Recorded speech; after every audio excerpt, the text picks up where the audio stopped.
Hare Krishna, Krishna Krishna, Hare Hare, Hare Rama, Rama Rama, Hare Hare. Hare Krishna,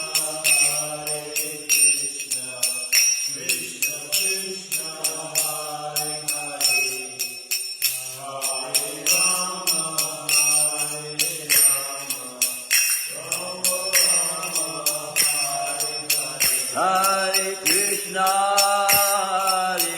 Krishna, Krishna Krishna, Hare Hare, Hare Rama, Rama Rama, Hare Hare.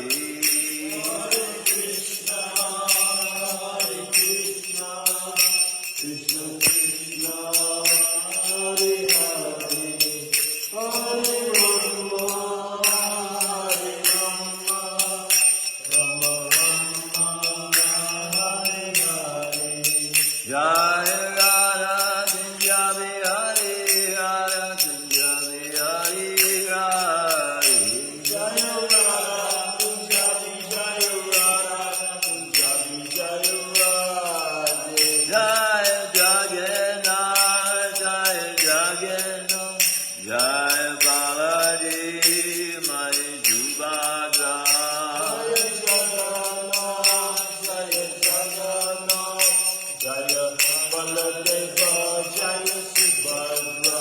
Jaya Srinathaji, Jaya Balagopal, Jaya Srinathaji, Jaya Giri Govardhan. Jaya Srinathaji, Jaya Baladeva, Jaya Srinathaji, Jaya Govardhan. Jaya Gaurani Jaya, Jaya Gaurani Jaya, Jaya Gaurani Jaya, Jaya Gaurani Jaya. Jaya Gaurani Jaya, Jaya Gaurani Jaya, Gaurani Jaya, Jaya Gaurani Jaya. Prabhupada,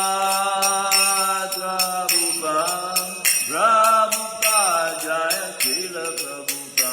Jaya Jaya Prabhupada, Prabhupada, Prabhupada, Jaya Jaya Prabhupada. Jaya Jaya Gurudev, Gurudev, Gurudev, Jaya Jaya Gurudev. Jaya Jaya Gurudev,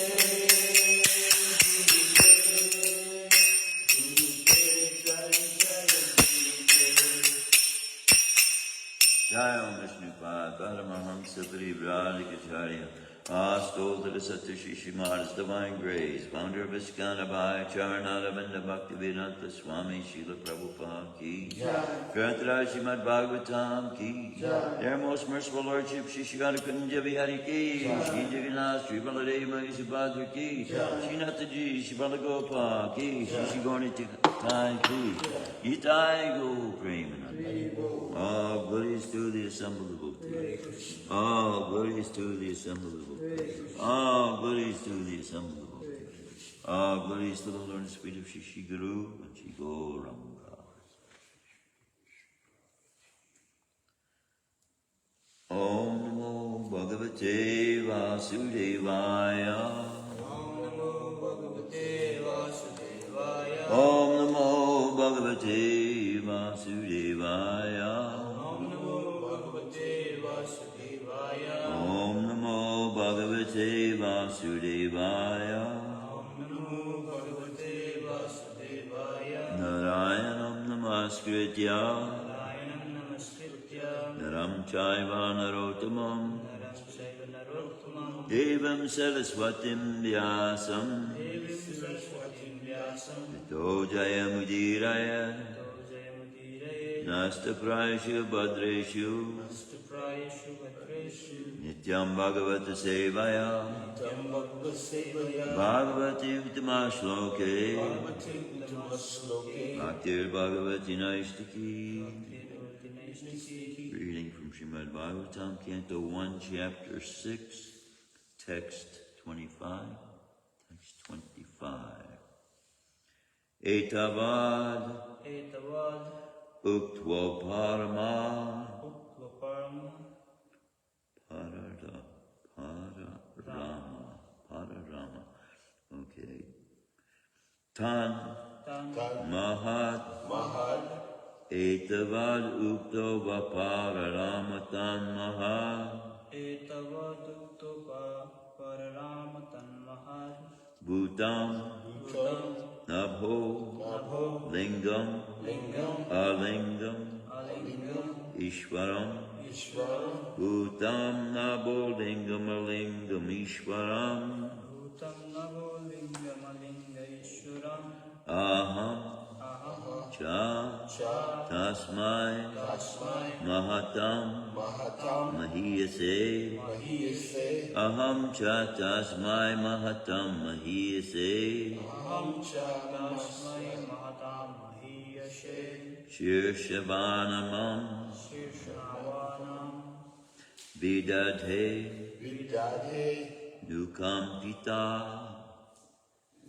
Kampita Shirshanavanamam Vidadhe Nukampita Shirshanavanamam Vidadhe Anukampitaha Etavaluktavo Pararamantan Mahad Etavaduktavo Pararamatan Mahad Bhutam Nabo Lingam Alingam Ishwaram Bhutam Navo Lingamalinga Ishwaram Aham Chatasmai Mahatam Mahiyase Aham Chatasmai Mahatam Mahiyashe Shirshnavanamam Vidade Nukampita Shishnavanamam Vidadhe Nukampitaha Etavarukto Vaparamantan Mahad Etavad Vokararamatan Mahad Etavarukto Pararamatan Mahad Etavad Vokararamatan Mahad Bhutam Nabo Lingam Alingam Ishwaram Bhutam Navo Lingamalinga Ishwaram Bhutam Nabo Lingam Alingam Ishwaram Bhutam Navo Lingamalinga Ishwaram Aham Chatasmai Mahatam Mahiyase Aham Chatasmai Mahatam Mahiyashe Aham Chatasmai Mahatam Mahiyase Aham Chatasmai Mahatam Mahiyashe Shirshnavanamam Vidate Nukampita Shishnavanamam Vidadhe Nukampitaha Shrishnanavanam Vidate Nukampita Shishnavanamam Vidadhe Nukampitaha Please chant. Etavadukto Pararamatan Mahad Etavadukto Vararamatan Mahad Bhutam Navo Lingamalingamishwaram Bhutam Nabo Lingam Alingam Ishwaram Aham Chatasmai Mahatam Mahiyashe Aham Chatasmai Mahatam Mahiyase Shishnavanamam Vidadhe Nukampitaha Shrishnāvanāmam vidate nukampita Etavat thus Uktva spoken Upararama stopped Tat that Mahat great Bhutam wonderful Nabalingam personified by sound Alingam unseen by the eyes Ishvaram the supreme authority Aham I Cha also Tasmai unto him Mahatam the great Mahiyase unto the glorified Shirshna by the head Avanamam obeisances, vidade, executed, anukampita, being favored by him. Etavaduktivo pararamanad tanmaha bhutam nabolingam alingam ishvaram aham chatasmai mahatam mahise shirshnavanamam vidate nukampita. Translation and purport by His Divine Grace of Charanadavinda Bhaktivedanta Swami Srila Prabhupada. Then that Supreme Authority, personified by sound and unseen by eyes, but most wonderful, stopped speaking. Feeling a sense of gratitude, I offered my obeisances unto him, bowing my head. Please repeat. Then that Supreme Authority, personified by sound, and unseen by eyes, but most wonderful, stopped speaking. Feeling a sense of gratitude, I offered my obeisances unto him, bowing my head.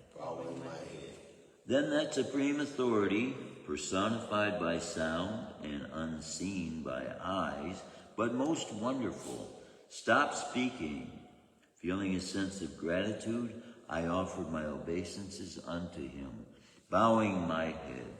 Purport by His Divine Grace of Charanadavinda Bhaktivedanta Swami Srila Prabhupada.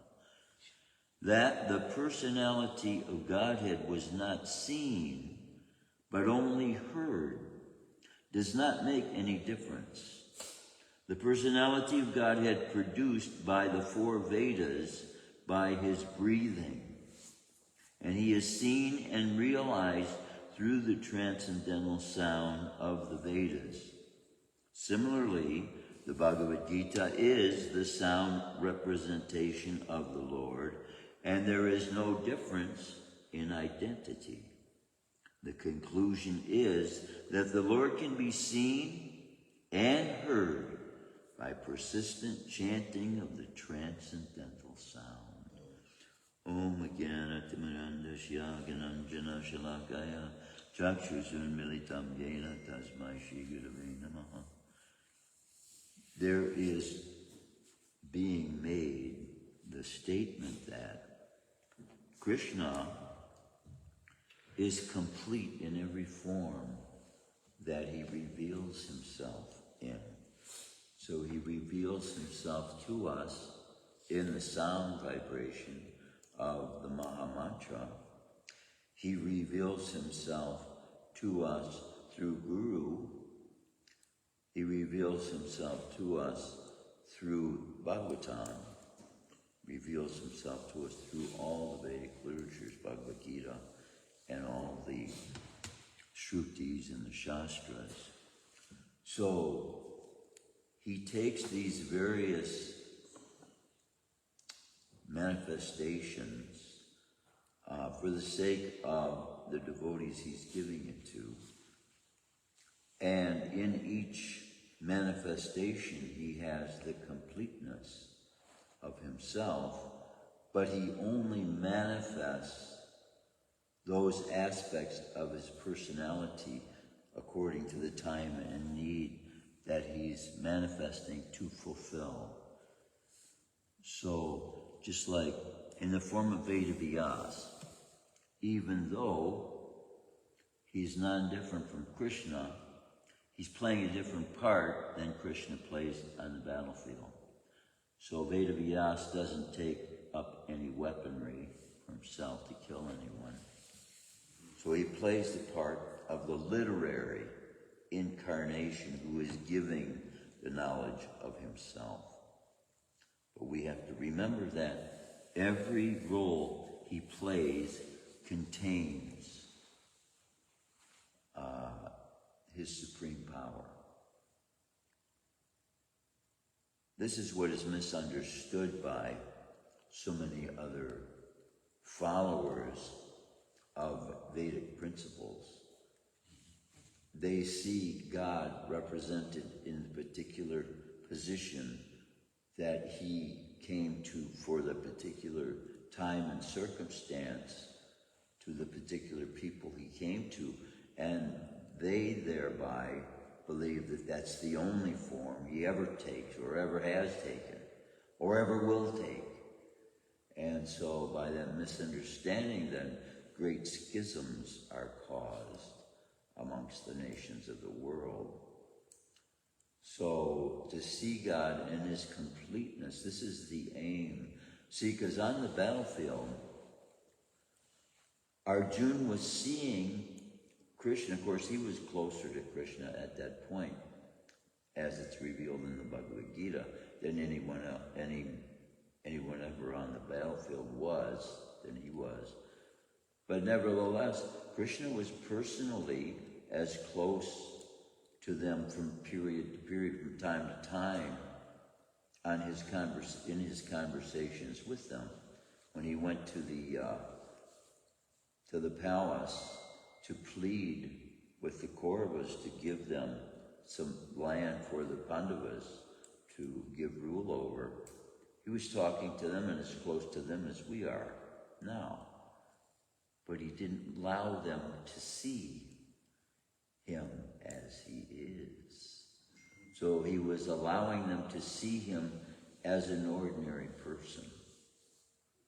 And so he had revealed to Arjuna, because of the relationship he was wanting Arjuna to share with him, and he wanted Arjuna to have, because as close as Arjuna was to him, taking that part in the battlefield as one of the chariots that would carry Krishna himself.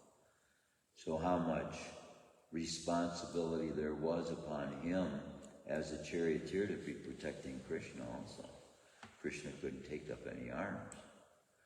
And so in one sense, Krishna is putting himself at the surrender of Arjuna to protect him in that battle. But he takes both roles. He takes the role of humility as the servant. He takes the role of giver of the laws and establisher of what is right and wrong for all time.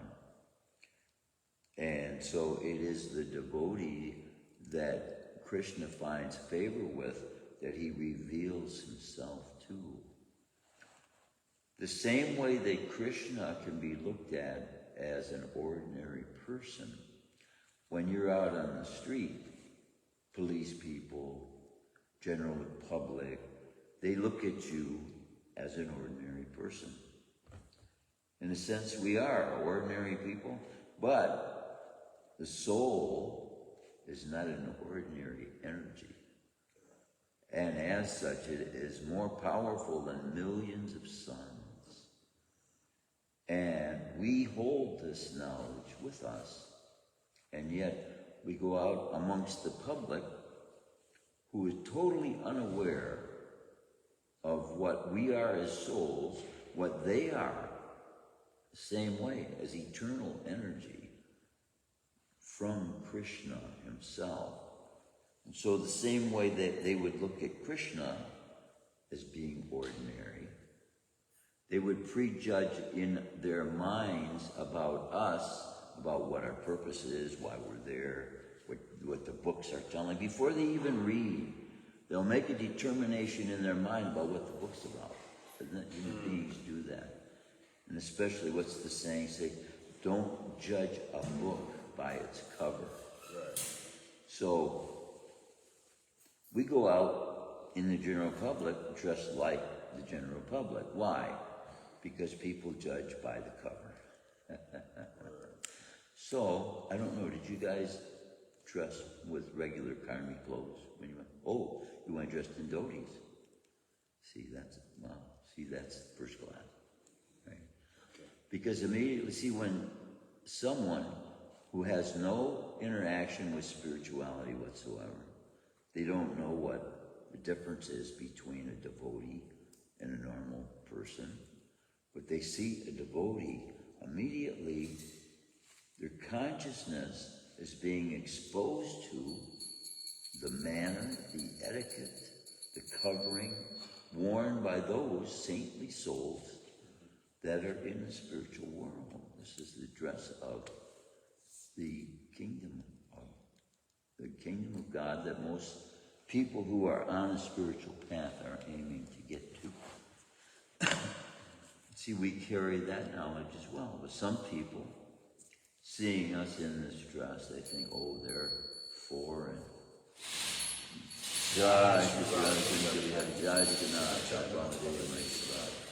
So with that in mind, they are thinking themselves to be holding a position of superiority. And then what you speak, you're going to them, offering them something. You have to submit yourself to them in such a way that they will find it, your conversation with them, pleasing enough. They've never seen you before in their lives. And here you are, within a 5-minute interval of their 100 years spending here, to give them a message about Krishna that can change the eternity that they are facing for the good.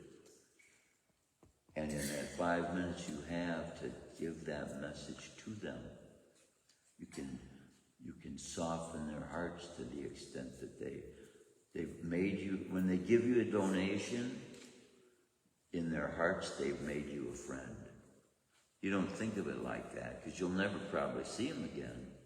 But the fact that they've donated means you've had the ability to impress upon their hearts that you're a person worthy enough of being able to take their money and do something with it better than they can do. That's in effect what they're saying when they give you money, is that you know, and you've done that to them in the 5 minutes. It doesn't even take 5 minutes, does it, to get a donation? It's Krishna, super soul, in them is quickening their hearts to giving them knowledge of what they're being able to take part in by the offering you're giving them. It's devotional service you're engaging them in. And so you're allowing them for that one day to have engaged their mind, their body, their soul, their strength, all the energy it required for them. It might have been $5, $10, $100. But they have put that amount of faith in you because you're a representative of Krishna. And that's their first step they make. They don't know. It's jumping into the ocean of eternity. Now that the soul, once he gets contact with Krishna through the Bhagavad Gita or any words that Krishna has spoken, this verse is revealing. Krishna is empowering his very name to take the same power and force that his literatures are taking, that his personality is taking. In every incarnation, he's revealed to humankind throughout all time. Because when you give them this truth about Krishna, you're giving them everything about Krishna there is. And now it only takes them applying the precepts, the concept of chanting Hare Krishna. They can get that one aspect, then they have it all. They have Krishna in completeness. And then Krishna, in that form, will give them Guru, lead them to Guru, and put the hunger in their heart to want to have what Krishna is describing here, the absolute truth. That the soul being brought into now this last birth, the reason it was brought here, for this very purpose, for a devotee to give them the absolute truth of Krishna. And now you've interacted with all those souls. How many people you think you taught? You're out for an hour or 2 hours? Maybe? Yeah, about an hour or two. Talk to 10 people? Maybe more. Yeah, more, right? Probably 20. And just see, and how can we do that sitting in the temple? You know? To the concert too. Yeah, yeah. Yeah. And it's just a perfect arrangement that Krishna makes for these people to be so involved in sense gratification. They're going out there, I don't know, was it a football game? What was it? Some music. Music concert down at the Box Theater. Concert. They're going there for sense gratification. They're going to have a few drinks maybe and eat some boga. And Krishna catches them in the trap. It's an ambush. You know what an ambush is? Yeah. An ambush is they attract people to a certain place because they're going to trap them and catch them in the act. So by their going there out for that one time now, Krishna's going to catch them and deliver them by the truth of the Bhagavad Gita that you give to them, that they donate to. They had no idea going to that concert that that might be the last day of their desire to enjoy the physical body. Excuse me, Krishna, there were about 1,000 folks down there? I don't know. I didn't see 1,000. 500? I don't know how much I see. It was a whole lot. Yeah. Okay. That was the Fox Theater? Yeah. Okay, down the Fox. We used to go there a lot, yeah. Every weekend there's something going on there, practically speaking, in the summertime. And all these people, they're working hard at their jobs to be able to have enough money to be able to spend it on the weekend. And they think that's the greatest pleasure there is. That's what they look forward to all week long, working hard at a job to see as the reward for that job a 2-hour concert. Isn't it? That's the end of the reward for them for the week, and then they're going to go have one meal that somebody else cooked. It'll be a little different than what they normally make at home. And this is the conclusion of what happiness is, the reward in their life for all the hard labor they're doing.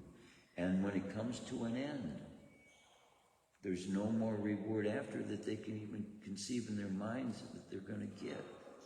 For all the effort and labor and slave they've made themselves to be to the physical body, the senses of the body.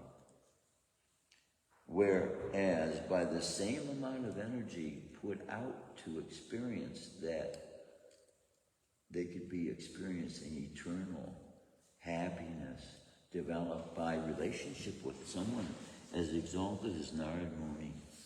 Simply by reading his words, we get the same we would have by his very association being in our presence. We have his very words to give us and guide us, the very guidance we need to experience eternity ourselves, and the pleasure, the happiness that the soul is made of. Not that it has to go out looking for, but that in realization of what it is, which comes by just simply thinking about Krishna. Because the thoughts about Krishna that we form, also, they take on very powerful meaning to the soul that will be an impetus for the soul to continue on its journey.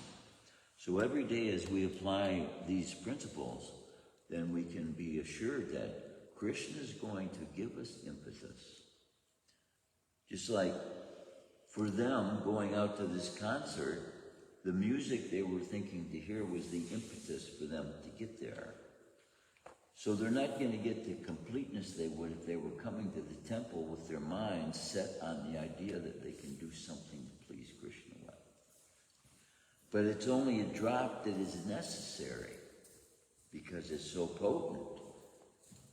The power Krishna has put into this transcendental literature is so powerful that it only takes that one little drop. Srila Prabhupada said, a penny. Can you imagine what a penny is worth in this day and age? Can be the reason for them to get a human birth the next life. A penny. You want a new body? You want a better body than the one you got? Just give a penny to this cause. Srila Prabhupada said that will give them a human birth. Wow. There's no auction on the whole planet that you can find a better bargain for than giving a penny to a devotee for a book. But of course, you don't get a book for a penny. But you can get Krishna consciousness for simply the time you have to chant Krishna's names. Hare Krishna, Krishna Krishna, Hare Hare, Hare Rama, Rama Rama, Hare Hare. So how much effort does that take? We're cutting through their preconceived ideas with dress. I was wondering the other day how it came to be, because there was a time on the planet when everyone only wore a piece of cloth, covered their body with cloth. And the means to be able to design the cloth, the means to be able to weave the cloth. Does anyone know the history of how this came into being? What, sewing? Yeah, well, weaving cloth. So you go to India, and in the cities there's weavers like on every corner. They weave these cloths with these great big looms, and they tie a string, hundreds of strings, however many. This is just a bunch of string. Tiny little threads, thousands of them. And then the cloth is weaved with another one piece of thread goes through this way and that way and that way, and it's overlapped over and under and over and under and over and under. And it's all made from one plant, a cotton plant. It just forms little tiny balls. And who would ever think that we could be clothed with these things, you know? You roll these things together, it makes string, it makes cloth. And so just by the different ways that people wear this cloth, then they judge one another. If your cloth has this name on it, oh, that means you're first class. Gucci, oh boy, you're first class now. That means you're with the up crowd, right? Okay. You got Gucci as a name on your cloth. Right. What kind of nonsense is this? And this is how people in their minds think. We have become accustomed to judging one another based on values that have no real substantial meaning as to the value of the soul that is contained within the physical body, made of a substance that cannot be destroyed, made of a substance, when brought to the realization of itself, can bring forth eternal knowledge that can liberate other souls from the bonds of birth, death, old age, and disease. That's what we have as the soul. It's made of this knowledge that can bring liberation to all those that are bound the same way we were bound before we were given this knowledge as well. Without this knowledge, how would we know what comes after life? Unless Krishna, who has the power of that in his own hands, gives it to us. And that's what this great privilege of Krishna consciousness is that we can take part in, because Krishna is so merciful and kind in this age, even though we don't deserve it. There's nothing we can really do to say that we can deserve this gift that Krishna consciousness is. And yet, Krishna takes it as a worthy act of a human being to make a donation. And that's all it takes. That's all it takes. A devotee to make someone favorable towards Krishna is all it takes for that soul to be liberated from the bonds of birth, death, old age, and disease.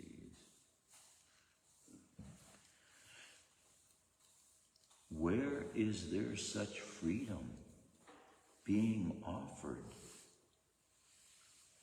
And if such freedom is being offered, where is the advertisement for such freedom?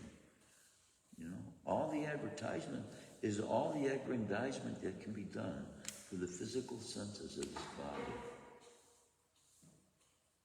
And so that's why society is suffering for lack of happiness, lack of joy.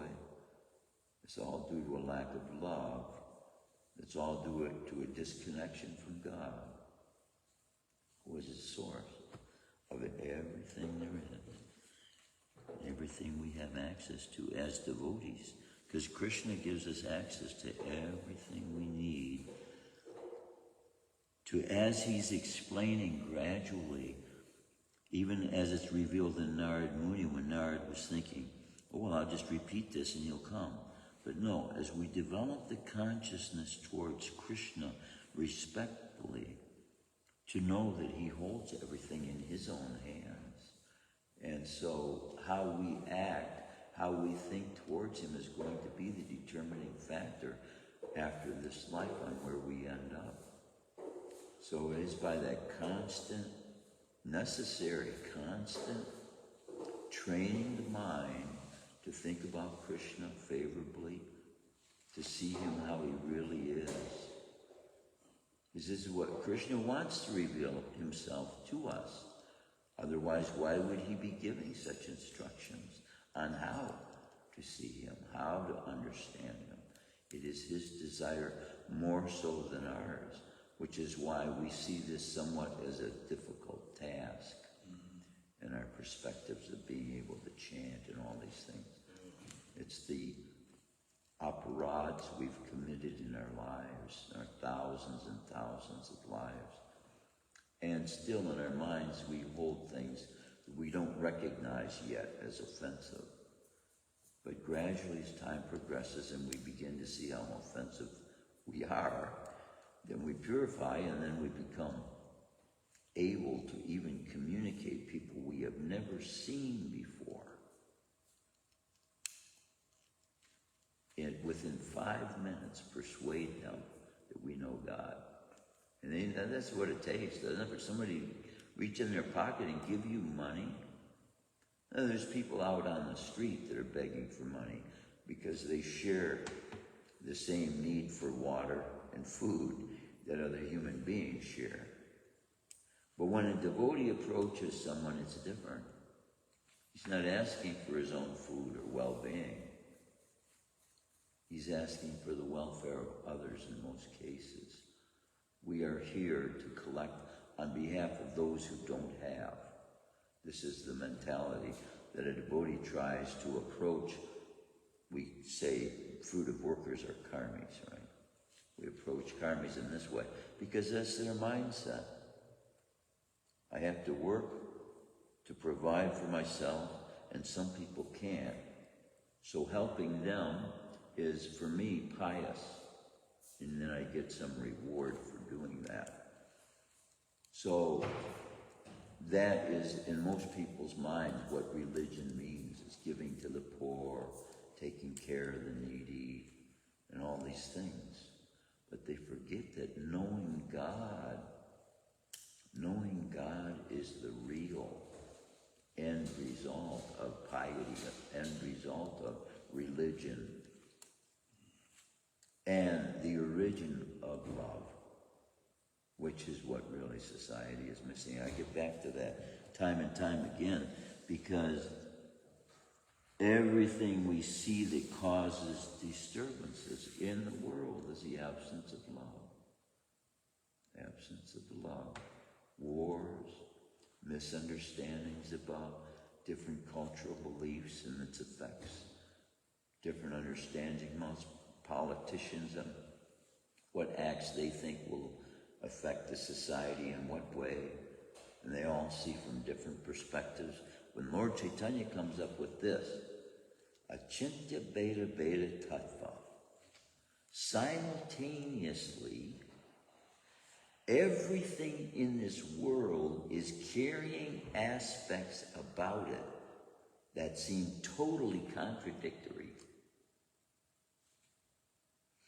Just as Krishna's quality is revealed by the things in this world, and yet nothing in this world has anything to do with Krishna's quality.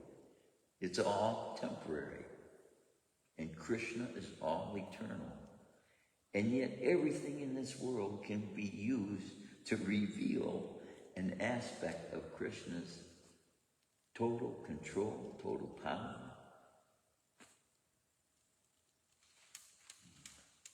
It's all coming from him, and yet he's so aloof from it, it has nothing to do with him, so to speak, the same way.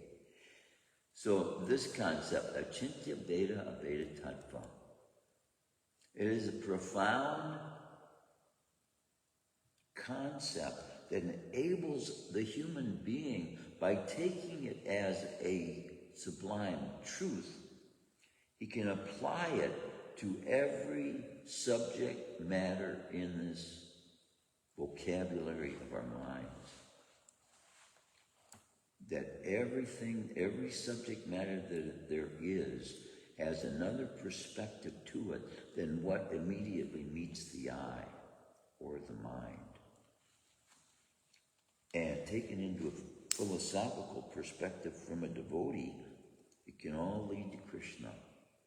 So no matter who you talk to, an engineer, a doctor, a fighter, a boxer, a criminal, there is a means of tapping into that consciousness that they have to where you touch their heart and connect them.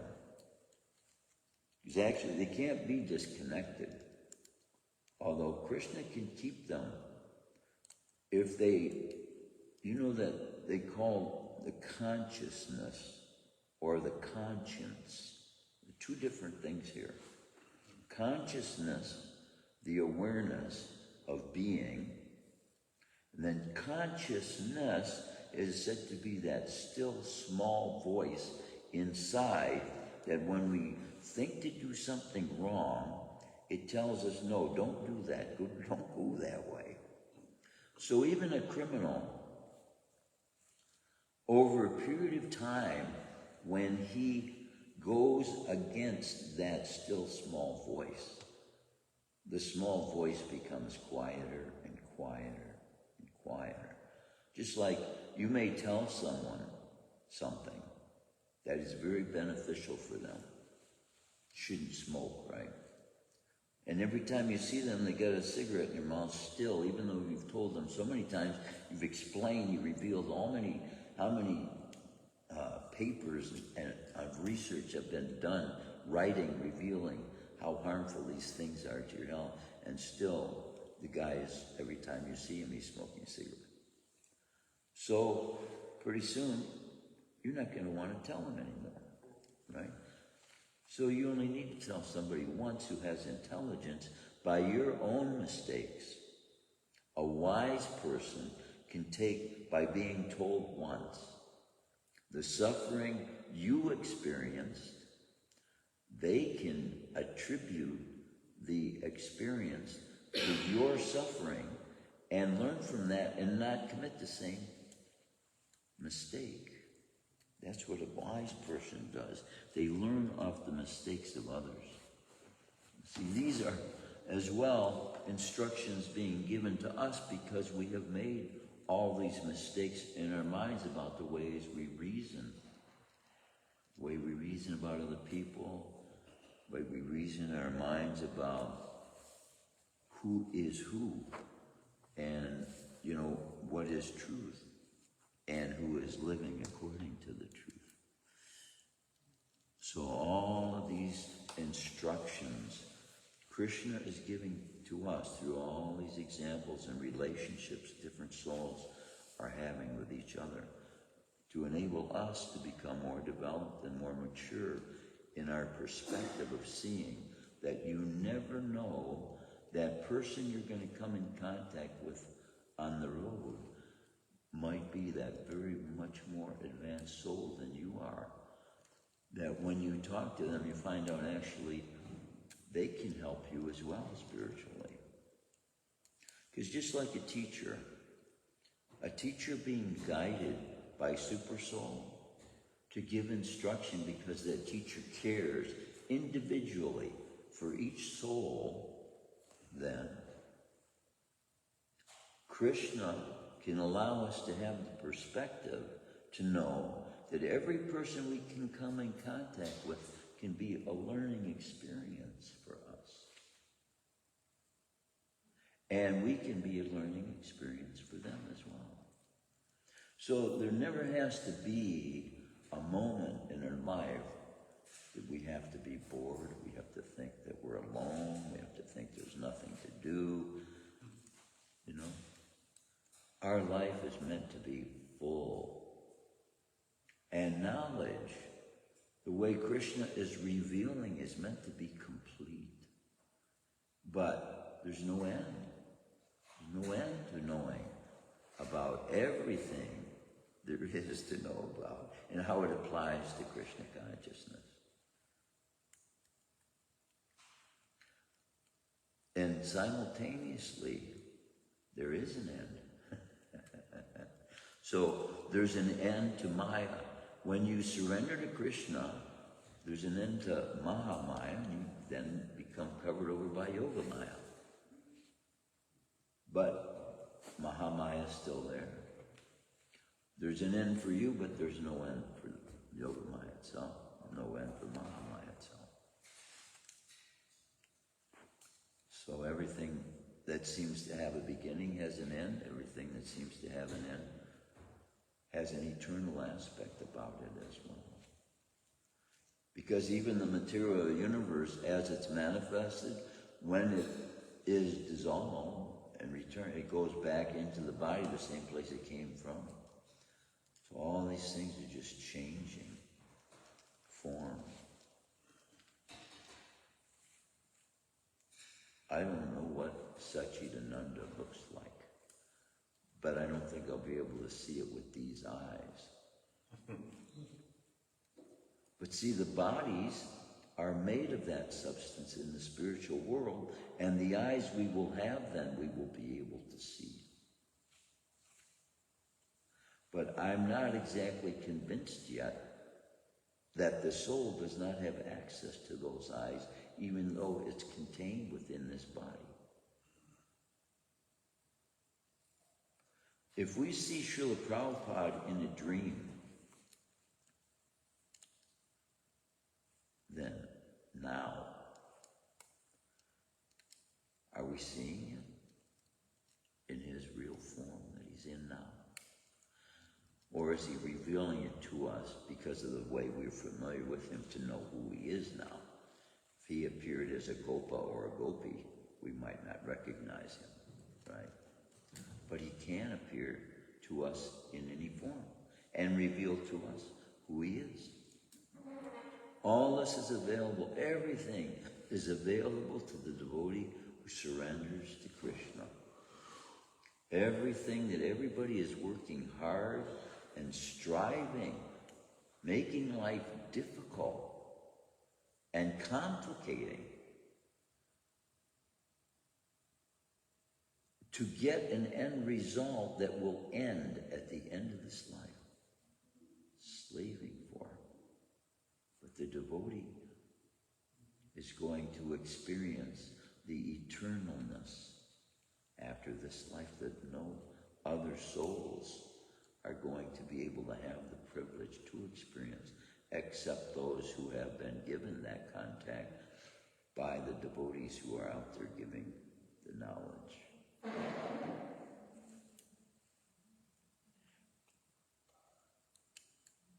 You know, we have so many carryovers of mundane living habits in our minds and our consciousness.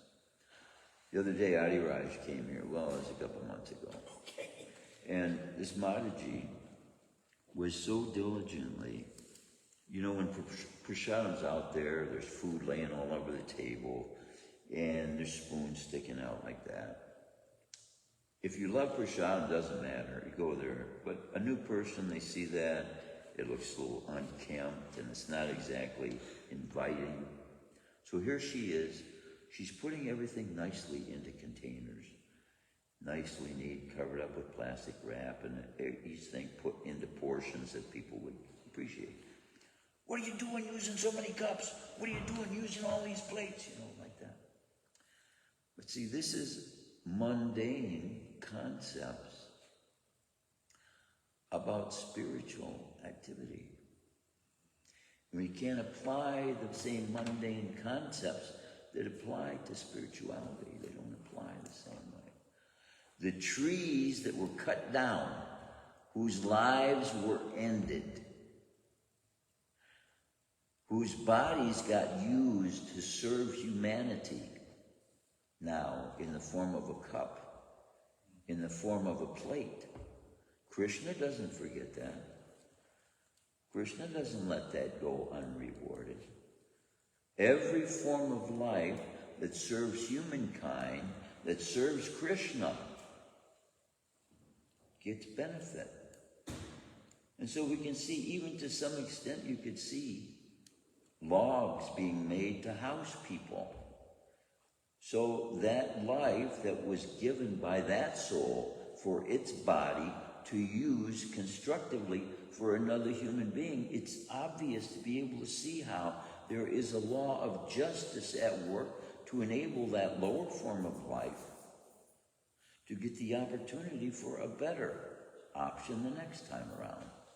It's built in to the making. It's built into the machinery, you might say.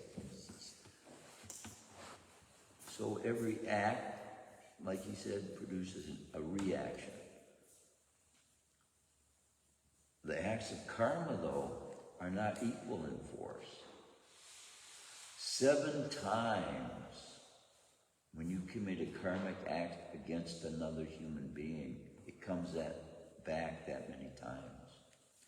But Krishna's mercy is such that when you give an act of gesture towards a person when you offer them bhakti, because bhakti is an eternal force.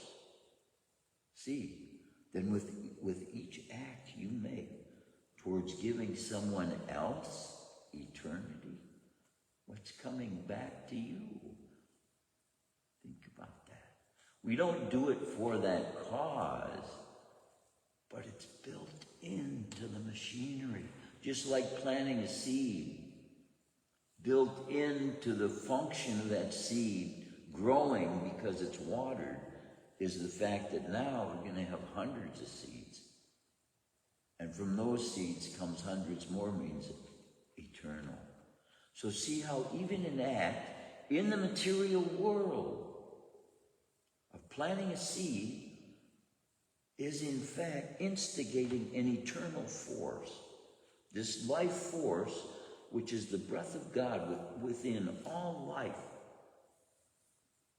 is being revealed as it is, as that which it is. It's an eternal force. And that's the same eternal force we have sharing the body with us, which we are also an eternal force, but limitedly. And Krishna conscious means bringing our consciousness up to the state where we are realizing that eternal, all-powerful, all-knowing, all-merciful, all-loving force is that sharing this body with us, Krishna himself sharing this body with us. To give, for the sake of giving to everyone we come in contact with. That's what we're here to give. That's all we're here for. That's what a devotee does. Every act of a devotee is an act of giving something. Giving knowledge, giving Krishna consciousness. Even reading, when we're taking in for the sake of being able to give out. So even an act a devotee does in taking in is beneficial for others too. So that which would normally be towards a devotee's building of his own false ego, even that is towards the giving of himself for the benefit of others. You see how the mode of goodness then is allowed by a devotee engaging in Krishna's service. Automatically this mode of goodness moves in, because you start thinking with your mind, using your mind for better things, and then you begin to experience better things. life becomes the greatest experience, greater than we can imagine for ourselves, by surrendering to Krishna and engaging in this service of devotional bhakti, the love-giving, the love-experiencing energy that we all can engage in now. Krishna is giving us the opportunity, the privilege, greatest privilege. It's about that time. Any comments, any questions, any realization? Anybody like to share? I wish you all to have the most wonderful day ever. My wish is that everybody has the most wonderful day ever, every day, right? And it gets better and better as we go. Jai. Shrimadbhagavatam. Srila Prabhupada. Shri Iskar.